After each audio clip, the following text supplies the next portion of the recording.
पक्की है ना? यहाँ पर कुछ बहुत बड़ा होने वाला है। कहाँ पर? आइए सर।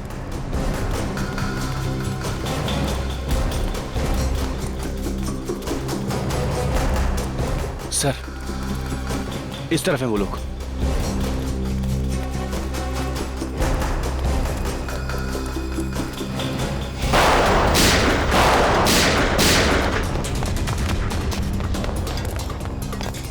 बॉस, आपने जैसा कहा था मैंने सब कुछ वैसा कर दिया। मैंने सीआईडी वालों को आपके हवाले कर दिया। अब मैं जाऊं?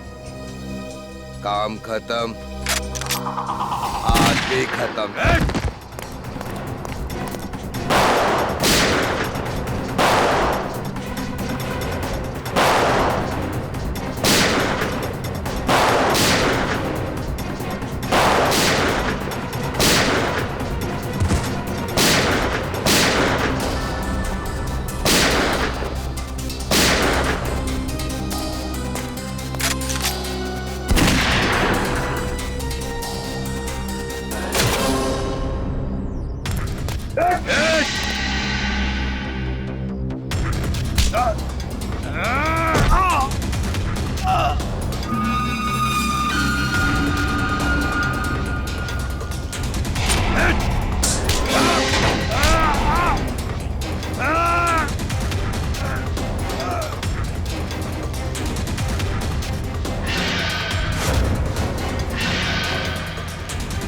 श्रेया नीचे!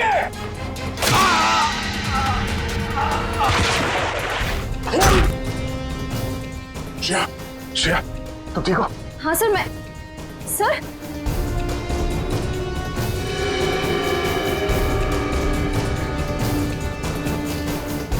आपको इतना खून निकल रहा है? छोटा सा घाव है, ठीक हो जाएगा। सर मैं फर्स्ट एड किट लेकर आऊंगी। जरूरत नहीं श्रेया, चलो।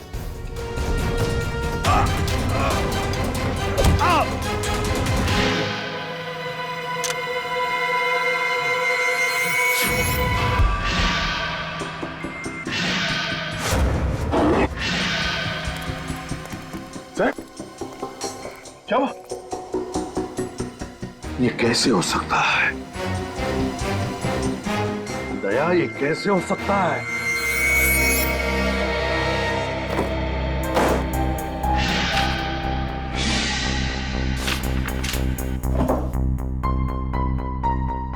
रानी, एसीपी साहब को कौन सी बात परेशान कर रही है? कुछ बता भी नहीं रहे। सर, मैं पूछ के देखूं? अरे नहीं नहीं, मूड खराब है, डांट देंगे।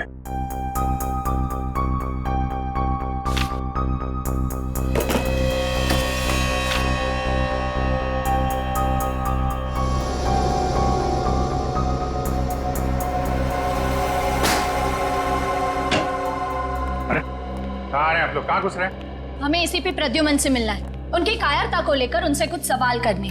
कायर? आप एसीपी प्रद्युमन को कायर कह रहे हैं? कायर को कायर नहीं कहा जाए तो और क्या कहा जाए? और क्या वजह हो सकती है जो इतने बड़े खूंखार अपराधी को उन्होंने ऐसे ही यूं ही जाने दिया? आप लोगों के लिए बातें बनाना बहुत आसान है। कभी किसी असली मुजरिम से पाला नहीं पड़ा ना आपका। तरह तरह के मुजरिमों से दिन रात उलझते रहते हैं हम लोग। किसी के पास गन होती है, किसी के पास चाकू, किसी के पास बम। 10 मिनट के लिए भी अगर सीआईडी की ड्यूटी निभानी पड़े आपको, तो जिंदगी में दोबारा कभी कायर करने की हिम्मत नहीं करेंगे। चलिए मान लेते हैं कि एसीपी प्रद्युमन कायर नहीं है, तो क्या वो अपराधी के हाथों बिक चुके हैं? आखिर कितनी कीमत ली है उन्होंने उस अपराधी को आजाद करने की? बकवास बंद करिए, उल्टे सीधे इल्जाम मत लगाइए एसीपी पे। आप तो सर ऐसे भड़क रहे हैं जैसे आपके ऊपर ही इल्जाम लगाया जा रहा हो। कहीं एसपी साहब के साथ आप भी शामिल तो नहीं है रिश्वत लेने में? बाहर जाओ आप लोग। बेफजूल सवालों का जवाब देना मैं जरूरी नहीं समझता। सर, जवाब तो आपको देना होगा, क्योंकि इस देश की जनता को पूरा अधिकार है ये जानने का कि जिस सीआईडी पर वो इतना भरोसा करते हैं, उस सीआईडी को कहीं जंग तो नहीं लग गया। सीआईडी को कभी जंग नहीं लग सकता, समझे आप लोग? इस देश की जनता हर रात निश्चिंत होकर इसलिए सोती है क्योंकि उन्हें पूरा विश्वास है कि जब तक ये सीआईडी है उनकी जान को कोई खतरा नहीं हो सकता। लेकिन आप लोग जो है ना, जनता की आड़ लेकर अंधेरे में तीर चलाते हैं। अंधेरे में जाइए आप लोग, प्लीज जाइए।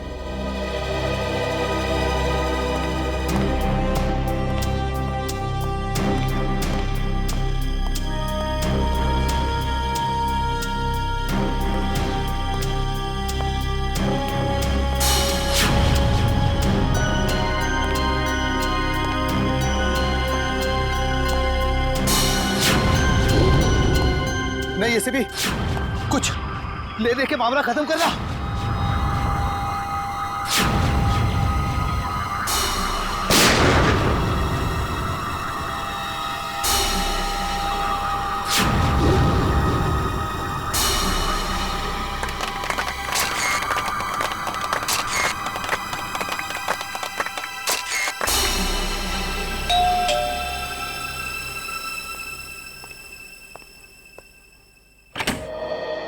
अरे दया, अभिजीत, तुम दोनों इस वक्त? सॉरी सर, शायद हम लोगों को फोन करके आना चाहिए था। अरे नहीं नहीं अभिजीत, कैसी बातें करते हो? बताओ क्या बात है? सर, हमारे आने की वजह शायद आपको पता चल गई होगी। आज हुई मुठभेड़ के बाद आपके चेहरे पे एक अजीब सी परेशानी देखी थी सर, एक अजीब सा सवाल, जैसे कोई पहेली हो जो आपको बहुत परेशान कर रही। तुम दोनों को रतन याद है? रतन जकोटा। रतन जकोटा? वो मुजरिम जिसे आपने मारा था 5-6 साल पहले? हाँ अभिजीत, वही रतन जकोटा। आज जिसके साथ मुठभेड़ हुई वो उसी के साथ हुई, उस रतन जकोटा के साथ। मरे हुए आदमी के साथ मुठभेड़? ये कैसे हो सकता है सर? वही तो समझ में नहीं आ रहा है दया, वही तो समझ में नहीं आ रहा है कि ये रतन जिंदा कैसे हो गया। ये देखो, पेपर्स में भी उसके लाश की फोटो तक छप के आई है, फिर भी ये जिंदा कैसे? सर, कहीं ऐसा तो नहीं कि ये रतन का कोई साथी हो जिसने प्लास्टिक सर्जरी करवा के रतन जैसी शक्ल बनवा ली और अब आपसे बदला ले रहा है? इस रतन के गैंग की पूरी कुंडली निकालो, पूरी कुंडली निकालो। पूरी साजिश है, साजिश, हमें गुमराह करने की साजिश। जब हम रतन गैंग के साथ उलझे हुए थे उसी वक्त भांडुप में भी बॉम्ब ब्लास्ट हुआ। और सर, वो खबरी रिंकू, वो भी मिला हुआ था उनके साथ। हाँ फ्रेडी, वो रिंकू भी मिला हुआ था, लेकिन ये सारा काम इस रतन गैंग का ही है, क्योंकि पहले भी आतंक फैलाने के लिए उन्होंने यही तरीका इस्तेमाल किया था। क्या पता चला रतन के बारे में? सर, इस रतन का एक पार्टनर हुआ करता था जिसका नाम है तेजा, जो पिछले 5 साल से जेल में है सर। तेजा? कौन सी जेल में?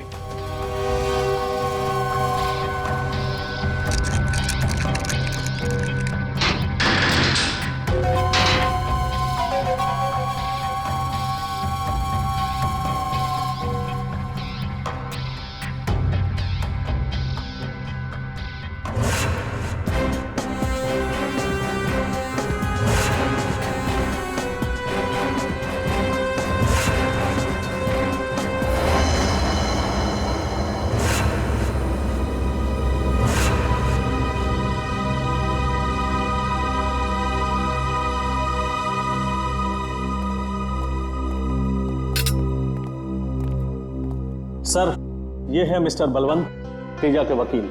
मिस्टर बलवंत, ये है एसीपी प्रद्युमन। अरे भाई, इन्हें कौन नहीं जानता। खैर, अब मैं चलता हूँ, मेरी एक जरूरी मीटिंग है।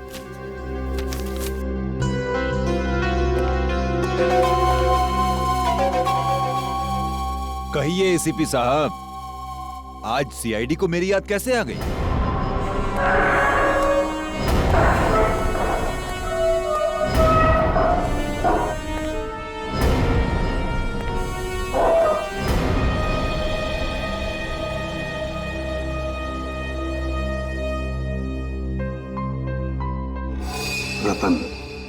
रतन मेरा पार्टनर था, मैं उसे कैसे भूल सकता हूं?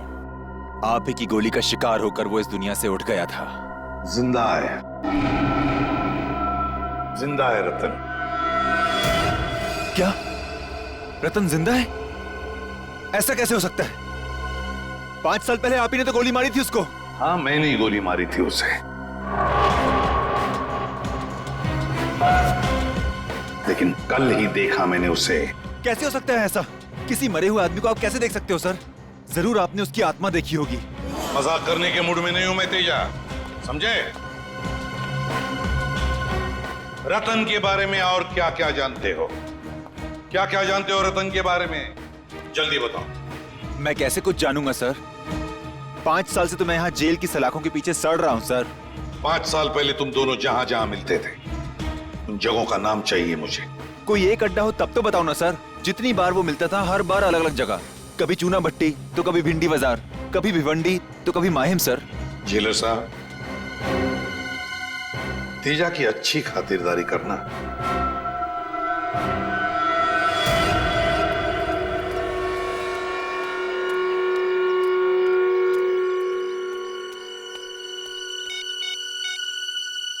आज सीआईडी आई थी तेजा से मिलने। कुछ गड़बड़ लग रही है। अच्छा हुआ उस दिन फोन कट गया, ये मैं तो फंस जाता। बाद में बात करते हैं, ठीक है? सर आप चाय पियेंगे? पियेंगे नहीं, पिलाएंगे। चाय जेल की तुम्हें। हैं? बता क्या चक्कर है तेरा तेजा के साथ? कुछ नहीं साहब, बस मैं तो। चुप! तेजा का नाम लेकर किससे बातें हो रही थी? 2 दिन पहले मेरे मोबाइल पे किसी का फोन आया था, कह रहा था तेजा से बात कराओ। जब तक मैं तेजा के पास पहुंचता फोन कट गया था और फिर दोबारा फोन नहीं आया। नंबर बता, कहां से फोन आया था?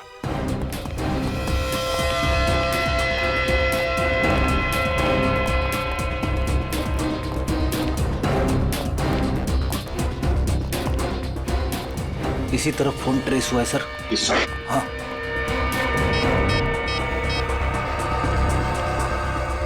अभिजीत, जिस आदमी ने चाय वाले को फोन किया था उसका फोन गोदाम नंबर 22 पर ट्रेस हुआ है। हाँ, जल्दी आना, जल्दी।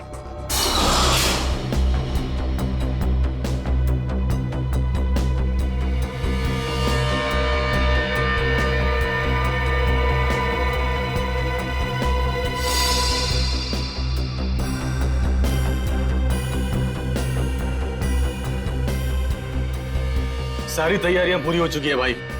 हम इस बार वो कारनामा करेंगे कि सारा देश थर्रा उठेगा और लोगों के रोंगटे खड़े हो जाएंगे। शाबाश पप्पू। 2 दिन बाद अखबार में बस एक ही हेडलाइन होनी चाहिए कि सारा शहर बॉम्ब के धमाके से थर्रा उठा। फ्रेडी, यहाँ पर बॉम्ब ब्लास्ट होने की प्लानिंग चल रही है।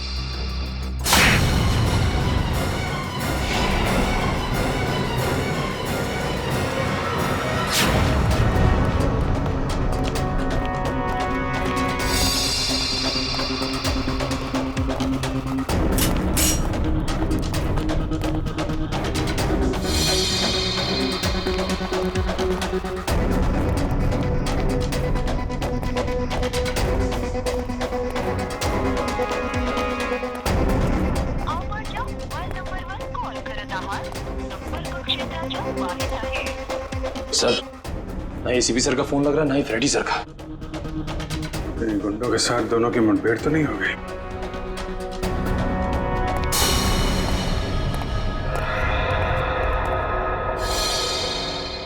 पूरा एरिया अच्छी तरीके से चेक करो।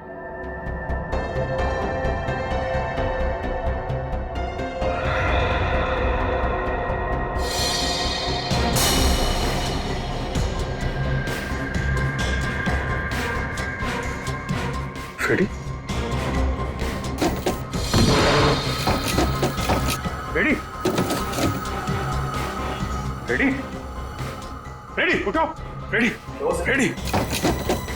एसीपी साहब मिले? नहीं सर। लगता है दोनों पे हमला किया गया है। गुंडे एसीपी साहब को ले गए और फ्रेडी को मार गए। हमें जल्दी इसको हॉस्पिटल लेके जाना होगा।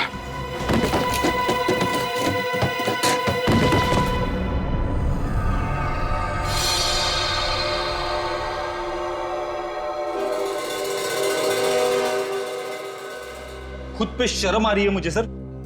मैं एसीपी सर के साथ था, फिर भी उनकी रक्षा नहीं कर पाया। पता नहीं वो गुंडे उन्हें कहां ले गए होंगे। खुद को दोष देने का क्या फायदा फ्रेडी? अच्छा जरा याद करो, बेहोश होने से पहले तुमने गुंडों की कोई बातचीत सुनी थी? किसी जगह का नाम लिया हो उन्होंने जहां वो एसीपी सर को ले जा सकते हैं? नहीं सर।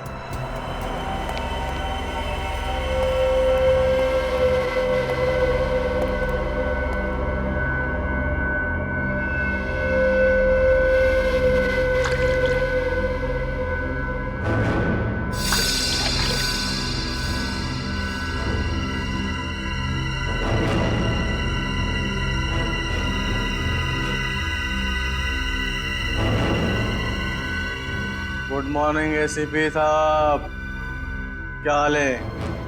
नींद तो अच्छी आई?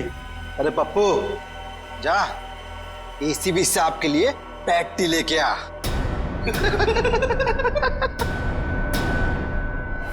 कौन हो तुम? तुम्हारी मौत। मेरी मौत? एसीपी प्रद्युमन की जिंदगी इतनी सस्ती नहीं है, समझे? कौन हो तुम? बताओ क्या चाहिए तुम्हें?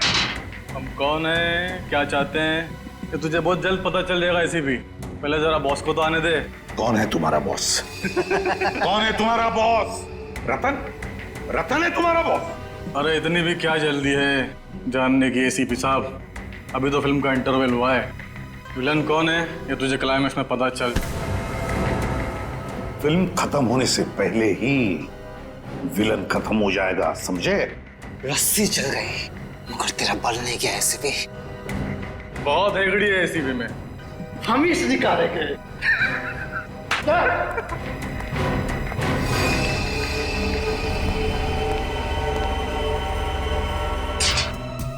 एसीपी सर का फोन लगातार बंद आ रहा है। उनकी जान को खतरा है, न जाने किस हाल में होंगे वो। पता चला? नहीं सर, रतन के बारे में खास बात पता चली है। क्या? 8 साल पहले 2005 में रतन पिंजरपुर जेल में था। वहां के जेलर ने बताया कि उसे किडनी की बीमारी है और उसे हर हफ्ते डायलिसिस की जरूरत पड़ती है। डायलिसिस? इसका मतलब जेल से निकलने के बाद भी इलाज के लिए वो किसी न किसी डॉक्टर से जरूर मिलता होगा। निखिल, शहर के हर किडनी स्पेशलिस्ट से मिलो, पूछताछ करो। हमें जल्द से जल्द रतन तक पहुंचना है। रतन को ढूंढने में आपको सिर्फ एक ही आदमी मदद कर सकता है और वो हूं मैं। जैसे ही मुझे पता चला कि एसीपी साहब की जान खतरे में है, मैंने तुरंत अपने आदमियों को काम पे लगा दिया रतन का अड्डा ढूंढने के लिए। कहां मिलेगा ये रतन? सर, चिकूवाड़ी में। चिकूवाड़ी? छान मारो।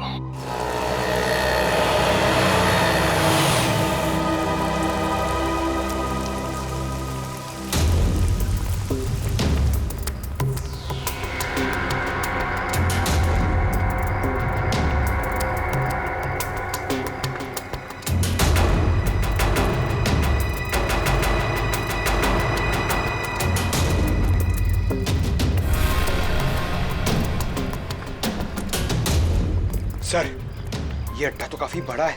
इस अड्डे पे पता नहीं कितने सारे आदमी होंगे। हमसे 2 हैं सर। क्यों पंकज, डर लग रहा है क्या? हाँ सर। थोड़ा बहुत डर तो चलेगा, लेकिन याद रहे कि ये डर ड्यूटी के बीच नहीं आना चाहिए। तुम इधर देखो, मैं आगे देखता हूँ।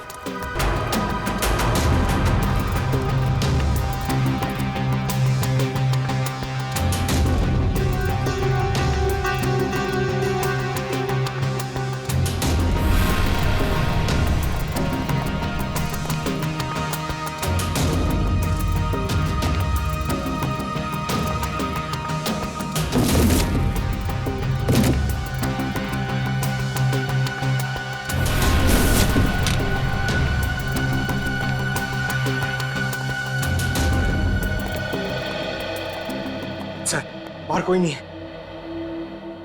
इसे कहते हैं खोदा पार निकला ढेचू। उसकी इंफॉर्मेशन गलत थी सर। नहीं पंकज, उसकी इंफॉर्मेशन गलत नहीं थी। ये चाय के ग्लासेस, इसका मतलब यह है कि रतन और उसके साथी यहां पे थे, लेकिन हम लोग थोड़ी देर से पहुंचे। आसपास जरूर कोई चाय की दुकान होगी, वहां से पता चल जाएगा। ये रही चाय की दुकान। हो सकता है रतन के साथियों ने चाय यहीं से मंगाई। साहब, चाय पीनी है तो छुट्टे पैसे देने पड़ेंगे, पहले ही बता रहे हैं। अरे भाई साहब, पर कुछ नहीं साहब। आप जैसे सेठ लोग आते हैं और चाय पी के बाद में 1000 का नोट देते हैं। आप ही बताइए साहब, मैं गरीब आदमी हूँ, कहाँ से पैसे खुले दूंगा? भाई साहब, हम लोग यहाँ पे चाय पीने नहीं आए, हम लोग सीआईडी से। सीआईडी से? जी हाँ, सीआईडी से। आपसे कुछ पूछना है। पूछिए साहब। यहाँ बाई तरफ आखिर में जो घर है, वहाँ पे आपने कभी चाय दी थी? साहब, वहाँ से कोई आदमी आता था चाय लेने के लिए। वो आदमी दिखता कैसा था? उसका चेहरा याद है? साहब, चेहरा तो नहीं याद। कोई खास बात? कुछ तो याद होगा। साहब, साहब वो चाय लेने के लिए लेस्कॉट गाड़ी से आता था। लेस्कॉट गाड़ी से? देखो, कभी इस आदमी को तुमने देखा लेस्कॉट गाड़ी में बैठे हुए? नहीं साहब। गाड़ी का रंग याद है? कलर? गाड़ी का रंग साहब काला था। काले रंग की लेस्कॉट गाड़ी? अच्छा, ये नंबर याद है तुम्हें? नंबर क्या था? अरे साहब, वो कौन सी मेरी भैंस चुरा ले गया था जो मैं उसका नंबर याद रखूं? और कुछ याद है गाड़ी के बारे में? उसकी गाड़ी का नंबर लाल था, काला सफेद नहीं था साहब। लाल रंग का इस्तेमाल तो नई गाड़ी के नंबर प्लेट के लिए किया जाता है, टीसी नंबर। सर ये है शहर के सारे किडनी स्पेशलिस्ट, और ये है डॉक्टर अविनाश जो जेल में रतन का इलाज कर रहे थे। ओ, मतलब रतन जब जेल के अंदर था तब उसका डायलिसिस आप ही करते थे? हाँ सर, मगर जेल से छूटने के बाद वो इलाज के लिए कभी आया नहीं मेरे पास। हो सकता है किसी और डॉक्टर के पास जाता रहा हो सर। ये रतन है, आप में से किसी के पास तो आता ही होगा। आपके पास? नहीं सर, मेरे पास नहीं आया था।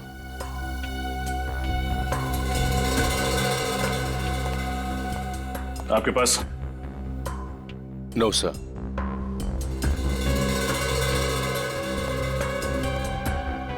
डॉक्टर देवेंद्र, फोटो देखते ही आपका चेहरा सफेद पड़ गया। आपके पास आता था? नहीं तो। डॉक्टर साहब, आपको डरने की जरूरत नहीं, जो कुछ भी है खुल के बताइए। ये बहुत खतरनाक आदमी है सर। अगर इसको पता चलेगा कि मैंने सीआईडी के सामने अपनी जुबान खोल दी है तो मुझे जान से मार देगा। देखिए, आप घबराइए मत, आपको डरने की जरूरत नहीं है। आपकी सुरक्षा की जिम्मेदारी हमारी है। आप सिर्फ ये बताइए कि ये आदमी कब आया था आपके पास? ये नहीं आया था, मैं गया था इसके पास। एक दिन अचानक मेरे घर पे कुछ गुंडे आए और मुझे जबरदस्ती उठा के ले गए इसके चेकअप के लिए। कहाँ ले गए थे वो आपको? पता नहीं सर, उन लोगों ने मेरी आंखों में पट्टी बांध दी थी। बड़ी अजीब सी जगह थी। कुछ तो याद होगा आपको, कैसी थी वो जगह? या फिर कुछ भी अजीब लगा हो आपको, या कोई आवाज? हाँ सर, मुझे उस जगह पे एरोप्लेन के उड़ने की आवाज आ रही थी हर 5 मिनट बाद। एरोप्लेन की आवाज? मतलब वो जगह है एयरपोर्ट के आसपास है, पूरा एरिया छान मारेंगे। और उस चाय वाले ने बताया था ना काली लेस्कॉट गाड़ी के बारे में, जिसका नंबर प्लेट लाल रंग का है। ऐसी गाड़ी कौन चलाता है ये आरटीओ से पता चल जाएगा।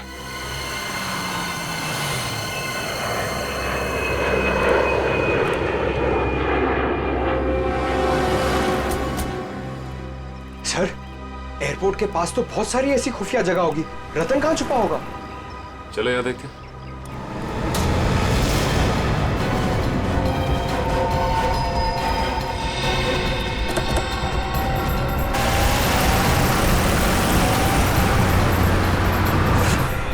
बाद में। Excuse me. जी कहिए। पिछले महीने में कितनी लेस्कॉट गाड़ियां खरीदी गई है, इसके बारे में जानकारी चाहिए। ये आरटीओ ऑफिस है भाई साहब, ऐसे ही किसी को भी इंफॉर्मेशन नहीं दे सकते। कोई भी मुंह उठाकर चलाए और हम उसे इंफॉर्मेशन दे दें। सीआईडी? आप लोग सीआईडी से हैं? आप लोग बैठिए ना। सुनो, लस्सी बुलाओ। लस्सी छाछ मत दीजिए, सवाल के जवाब दीजिए। जी 1 मिनट।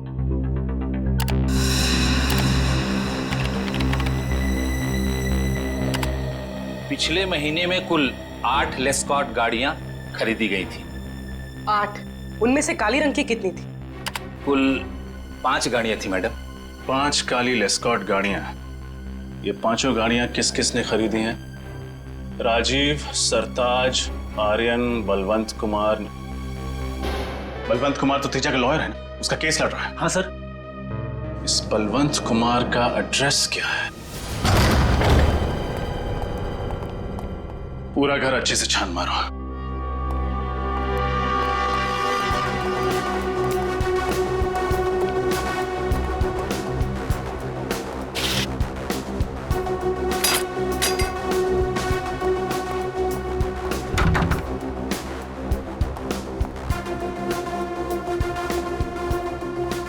सर बलवंत घर पे नहीं। अलमारी में उसके कपड़े भी नहीं है। मतलब बोरिया बिस्तरा बांध कर रफू चक्कर हो गया है बलवंत। एयरपोर्ट, रेलवे स्टेशन, सभी चेकनाकों पर खबर कर दो। बलवंत बचकर भागना नहीं चाहिए।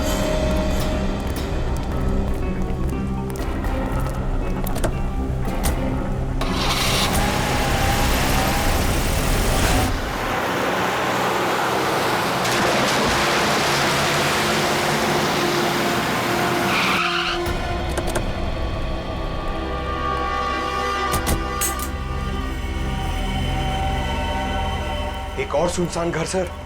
हाँ, शायद रतन की तलाश यहां पे पूरी हो जाए।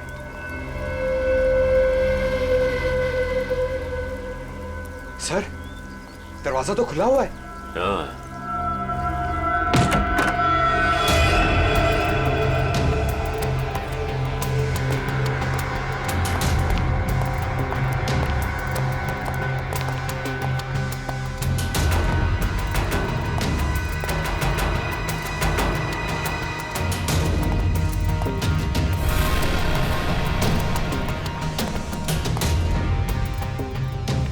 सर पूरा घर खाली है। इस रतन को ढूंढते ढूंढते सैर सपाटा हो गया सर। हमेशा हमसे एक कदम आगे रहता है। जब भी कोई अड्डे पे पहुंचो भाग कर निकल जाता है। हाँ पंकज, अब तक तो ये एक कदम आगे रहा है, लेकिन ज्यादा देर तक हमसे नहीं बच सकता। सर गाड़ी की आवाज सुनी आपने? हाँ।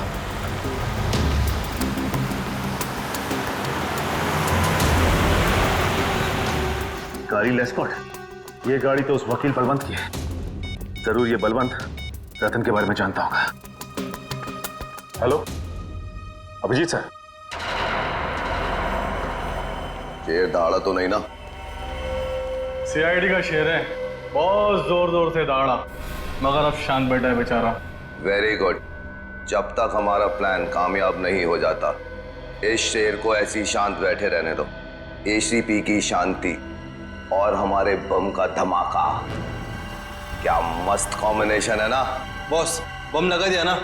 हाँ, बस अब ब्लास्ट होने की देरी है। बम! लोग तो मरेंगे ही मरेंगे, देश की उम्मीद भी मर जाएगी।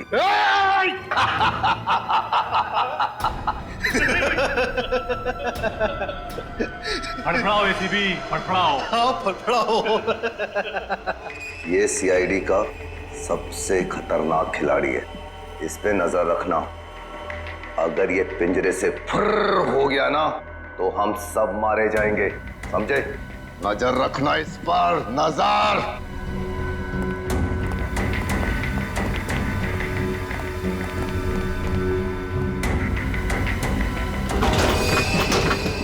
कुछ ना कुछ तो करना ही होगा।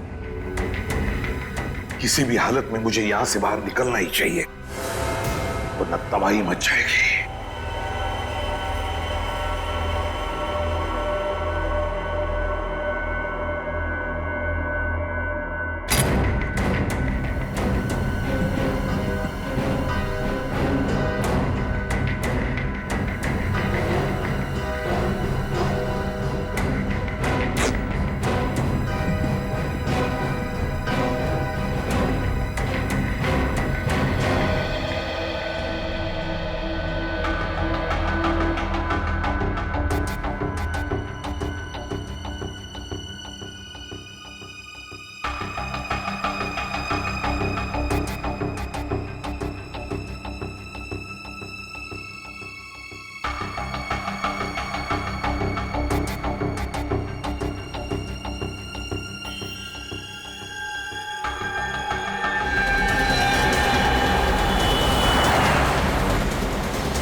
अब वो काली लेस्कॉट किस तरफ मुड़ी? बंसी नगर की तरफ। बंसी नगर लो, बंसी नगर। उस गाड़ी के बारे में लगातार इन्फॉर्म करते रहो मुझे। Thank you very much. Shreya ACP साहब के मोबाइल के बारे में कुछ पता चला? लोकेशन ट्रैक हुआ उनका?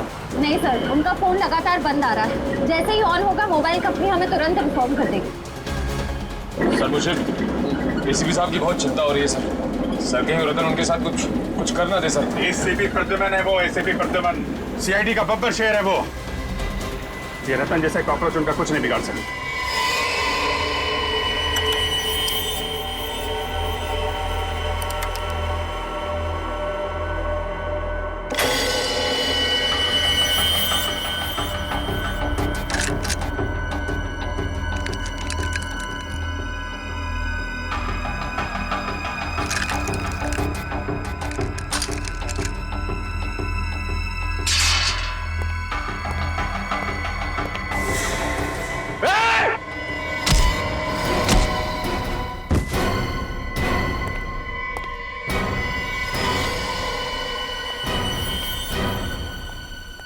पप्पू एसीपी कहाँ है?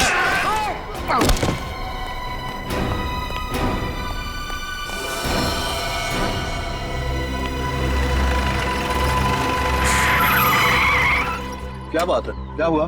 देखो मैं सीआईडी से हूँ। क्या आपके पास मोबाइल फोन है? जरा प्लीज मुझे दे सकते हो? मुझे जरूरी फोन करना। Thank you.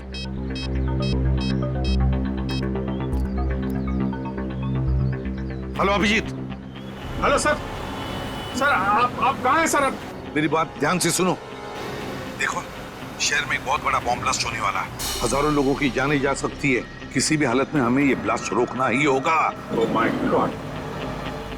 आपको कुछ पता है सर ये बॉम्ब कहाँ फटने वाला है? नहीं अभिजीत, मुझे पता नहीं कहाँ पर होगा ये ब्लास्ट, लेकिन इतना पता है कि एक बहुत बड़ा इवेंट होने वाला है जिसमें देश की बड़ी बड़ी हस्तियां आने वाली हैं। कुछ भी हो सकता है अभिजीत, पता लगाओ किसी भी हालत में कहाँ पर है ये बॉम्ब। मुझे आप 2 मिनट दीजिए, मैं पता करता हूँ ऐसा फंक्शन कहाँ पे होने वाला है। हाँ मैं तुम्हें बाद में फोन करता हूँ। Okay sir. सर अपना ख्याल रखिएगा सर। पता करो शहर में कितने बड़े फंक्शन होने वाले हैं, कहाँ पे होने वाले हैं, सबकी डिटेल्स निकालो। बॉम्ब का खतरा है उसमें।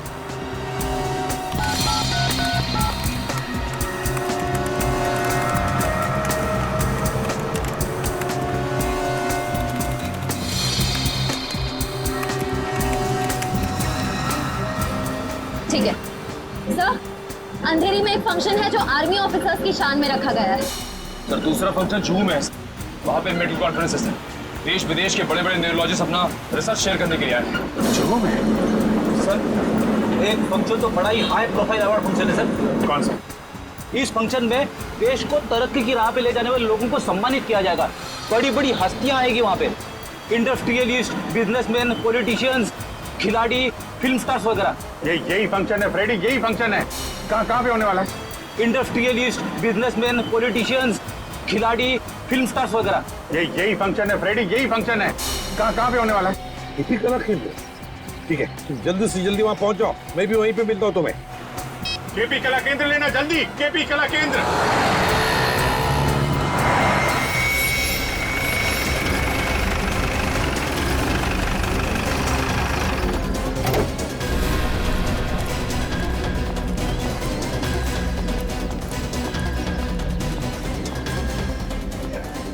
देखो हम लोग सीआईडी से ऑडिटोरियम के अंदर बम है। मैनेजर कहाँ तुम्हारा? आइए।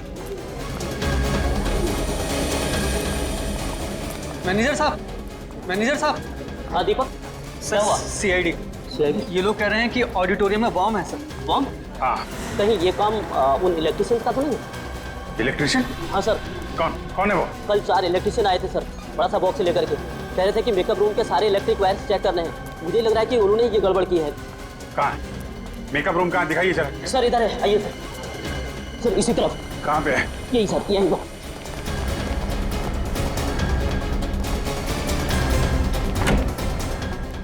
यही वाला।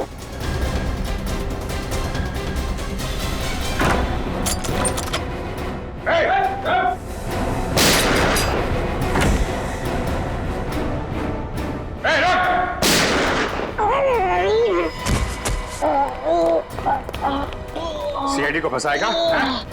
बोल बम कहाँ है? बोल। सर बम के बारे में कुछ भी नहीं पता सर, केवल इतना पता है कि 5:30 बजे बम फूटेगा। मैं तो बस बचने के लिए भाग रहा था सर। 5:10 20 मिनट है, लेके जाओ इसको। 20 मिनट में बॉम्ब को ढूंढ के उसको डिफ्यूज करना और ऑडिटोरियम में से इतने सारे लोगों को बाहर निकालना बड़ा मुश्किल होगा। कैसे होगा ये? 20 मिनट बहुत है फ्रेडी।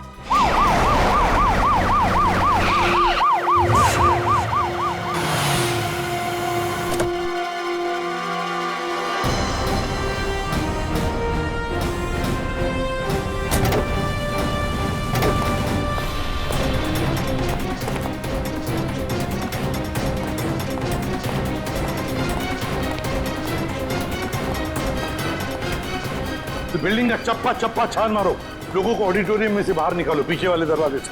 अभिजीत चलो जल्दी। आइए इस तरफ राइट में, आराम से आराम से।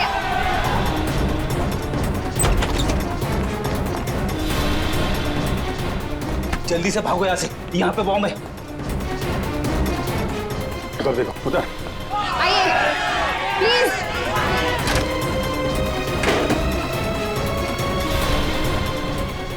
जरा ये देना। हाँ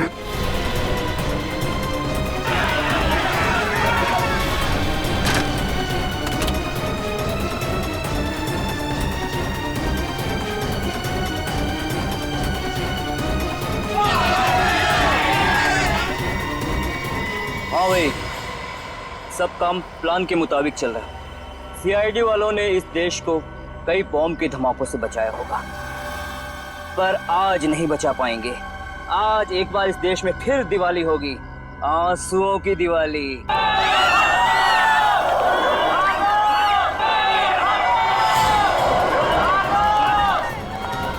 ये क्या? ये लोग बाहर आ रहे हैं।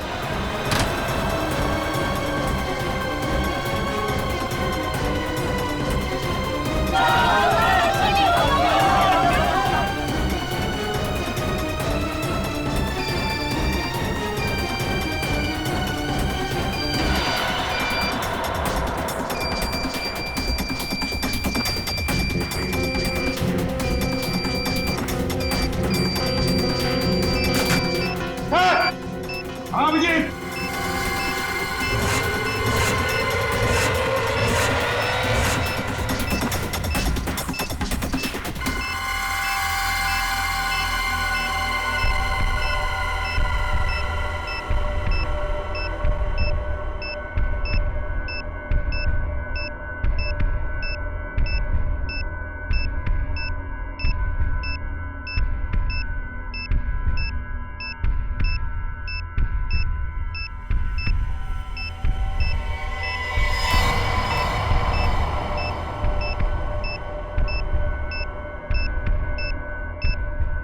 सर सिर्फ 7 मिनट बचे।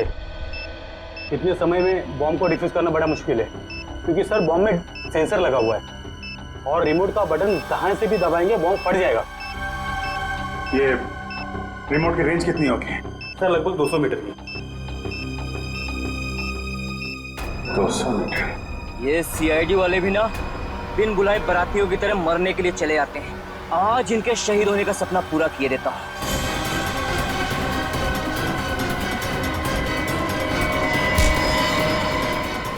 इस देश की नींव इतनी कमजोर नहीं कि तेरे जैसे हल्के हवा के झोंके उसे हिला सकें।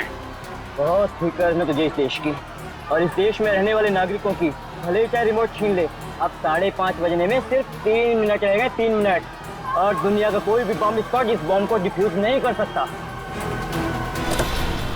लारा, लारा, 3 मिनट है ना? 3 मिनट में तो तुझे मैं 30 बार ऊपर भेजूंगा। बोल, बॉम्ब कैसे डिफ्यूज करते? बोल। बॉम्ब के ऊपर लगी प्लेट को सुपर मैग्नेट से कनेक्ट करेंगे तो बॉम्ब का सर्किट ब्रेक हो जाएगा और डिफ्यूज हो जाएगा।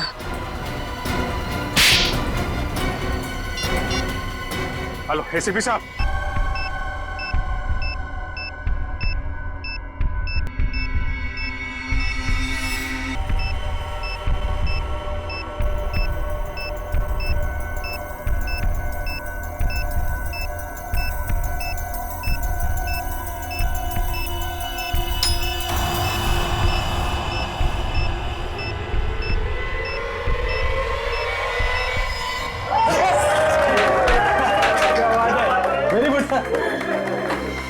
बलवंत, मेरा ये देश छोड़ने का जल्दी से जल्दी इंतजाम करो। अभी तक तो बॉम्ब ब्लास्ट भी हो गया होगा। इस देश में 1 मिनट भी रहना मेरे लिए खतरे से खाली नहीं है। उसकी फिक्र तुम मत करो। ये रहा तुम्हारा बोर्डिंग पास और ये पासपोर्ट। अगले 3 घंटे में तुम्हारी फ्लाइट है जो तुम्हें यहाँ सीधा जिनेवा पहुंचाएगी। उसके बाद इस देश का कानून तुम तक कभी नहीं पहुंच पाएगा।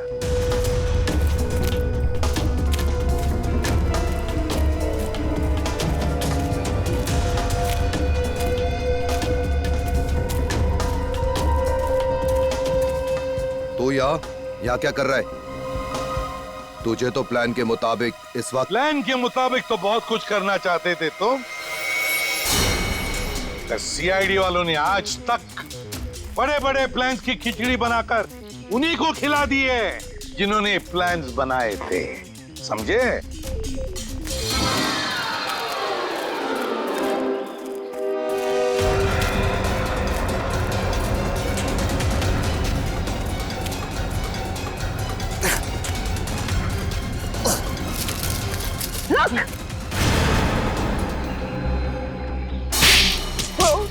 कहाँ जा रहे हो बलवंत बाबू? कोर्ट नहीं जाना?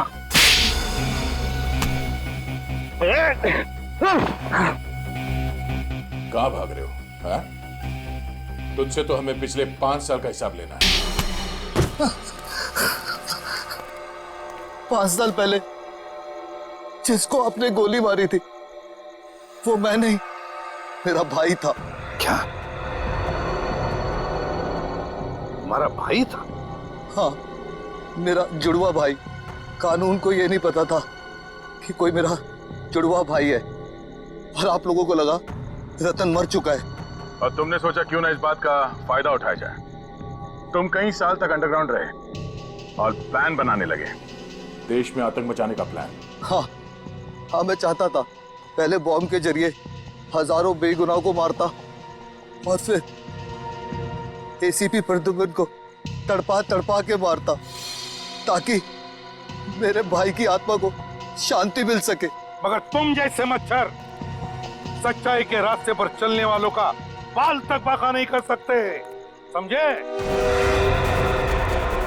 फांसी के फंदे पर लटकने की तैयारी करो।